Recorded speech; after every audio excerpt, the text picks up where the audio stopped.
కావ్య కృష్ణారెడ్డి గారు. ధన్యవాదాలు అధ్యక్ష. ఇది రాష్ట్ర వ్యాప్తంగా ఉన్నటువంటి హౌసింగ్ సమస్య. ప్రతి పేదవాడికి కూడు గూడు గుడ్డ ఉండాలనేది చెప్పినటువంటి మహానుభావుడు నందమూరి తారక రామారావు గారు. ఆ మోటివ్తో ఏర్పడిన పార్టీ మన తెలుగుదేశం పార్టీ. గత 2019 నుంచి 24 మధ్య కాలంలో పేదవాళ్ళందరూ కూడా కాలనీలు శాంక్షన్ అయినప్పటికీ వైఎస్ఆర్సీపీ పార్టీ వాళ్ళు మాత్రమే ఇల్లు కట్టుకున్న కారణాన వాళ్ళందరూ మన పార్టీకి సంబంధించిన వాళ్ళందరూ కూడా ఇల్లు కట్టనీయకుండా ఇబ్బంది పెట్టినటువంటి పరిస్థితులు గత 5 సంవత్సరాలుగా జరిగినాయి.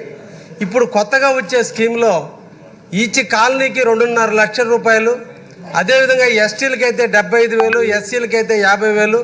నిన్న అదృష్టం కొద్దీ మన ముఖ్యమంత్రి వర్యులు బీసీలకు అందరికి కూడా 50,000 రూపాయలు అదనంగా ఇచ్చేటట్టుగా ఈరోజు ఈ స్కీమ్ను రూపొందించడం జరిగింది. అయితే గతంలో అధికారులు టార్గెట్ కోసం ప్రతి ఒక్కరూ కూడా బీపీఎల్ కింద అంటే బిలో బేస్మెంట్ లెవెల్లో కట్టుకున్నారని అబద్ధపు సర్టిఫికేట్లు ఇచ్చిన కారణాన వాళ్ళందరికీ కూడా పాత రికార్డుల్లో పాత కాలనీల కింద మంజూరై ఉన్నాయి. వాటిని కొత్త కాలనీ లిస్టులకి ట్రాన్స్ఫర్ చేయగలిగితే ఈరోజు ప్రతి పేదవాడు ఇల్లు కట్టుకోవడానికి అవకాశం ఉంటుంది. ఇప్పుడు కొత్త రేట్ల ప్రకారం ఇల్లు కట్టుకుంటే ఎస్టీలకైతే 3,25,000 వస్తుంది. అదే పాత స్కీమ్ కింద అలాగా కొనసాగితే 1.5 లక్షల రూపాయలు, ఎన్ఆర్జీఎస్ కింద 30,000 కలిపితే 1,80,000 వస్తుంది.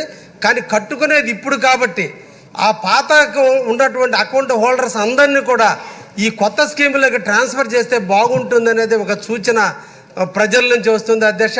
ప్రజల్లో ఈరోజు కొత్తగా సచివాలయంలో ఎన్రోల్మెంట్కి పోయినప్పుడు ఆల్రెడీ మీకు కాలనీ శాంక్షన్ అయ్యింది, బీబీఎల్ కింద ఉంది, నాన్ స్టాండర్డ్ కింద కాబట్టి కొత్త కాలనీకి మీరు రిజిస్టర్ చేసుకోవడానికి లేదన్నారు. ఈరోజు కొత్త కాలనీలకి పాత లిస్టుకి మధ్య 1.5 లక్షల రూపాయలు పబ్లిక్ నష్టపోతుంది.